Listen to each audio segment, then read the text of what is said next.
Bottle Racine texane de Wes Anderson. Sous le haut patronage du réalisateur de Tendre Passion, et producteur des Simpsons, Wes Anderson mena à bien la transmutation de son court-métrage en un premier long-métrage qui creusa comme peu de films l'ont fait le fossé entre la critique, qui souvent l'encensa, et les spectateurs, qui restèrent chez eux par millions. Plus de 2 décennies après cette sortie américaine, glorieuse et calamiteuse, voici enfin Bottle Rocket sur les écrans français.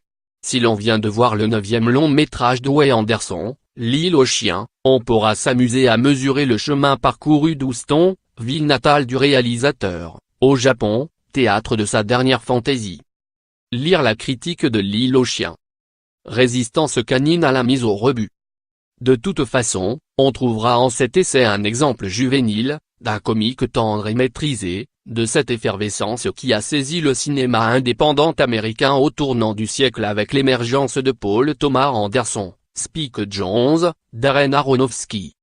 On a du mal aujourd'hui à discerner les racines texanes de Wes Anderson dans la marqueterie imite le repas du Grand Budapest Hotel ou l'orientalisme minutieux de L'île aux chiens. Son premier long métrage a, entre autres mérites, celui de proposer la jeunesse du petit monde que le cinéaste a bâti de film en film. Bottle Rocket s'ouvre sur une évasion.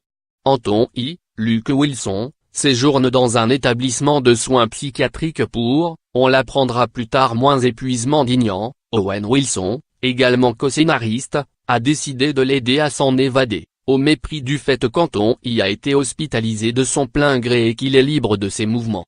Pour ne pas contrarier celui qui est plus qu'un ami, un frère, le patient sort par la fenêtre à l'aide de draps noués, avec l'accord du médecin-chef. La lumière que jette cette ouverture absurde sur les deux héros vaut tous les dialogues d'exposition. Anton y est un garçon fragile et séduisant, toujours soucieux de ménager les uns et les autres. Dignan ne vit que par un code d'honneur du hors-la-loi, sans doute hérité des grands bandits texans, qui seul peut donner à sa vie la structure rigoureuse et la dimension épique auquel il aspire.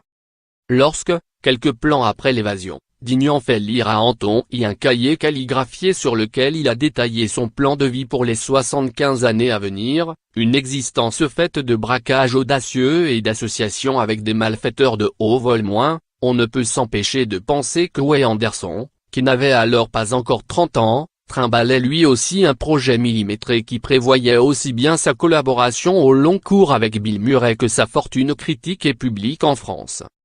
Pour donner corps à ces chimères, les deux amis recrutent un troisième larron, cambriole le domicile familial d'Anton Y, se cache dans un motel où ce dernier tombe irrémédiablement amoureux d'une femme de chambre paraguayenne avant de solliciter et d'obtenir le patronage d'un truand chevronné, Monsieur Henry, incarné par James Caan, sous l'égide duquel il dévalise un entrepôt frigorifique.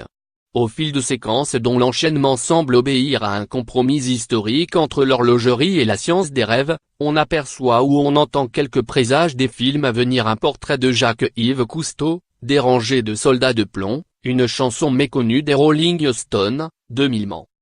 L'enchantement évoqué ci-dessus fut chichement partagé en 1996. La Columbia, que Jamel Brook avait convaincu de financer le film, enregistra, lors des projections test, les réactions les plus négatives de l'histoire du studio. Et malgré quelques critiques dithyrambiques, Bottle Rocket ne rapporta qu'une fraction des 5 millions de dollars de son confortable budget. Mais Wes Anderson, comme Dignan, avait un plan, son film suivant, Remords, le prouva. Film américain de Wes Anderson, 1996. Avec Owen Wilson, Luke Wilson, James Caan, un H31. Sur le web www.parkcircus.fr /film /5 1996 Bottle Rocket.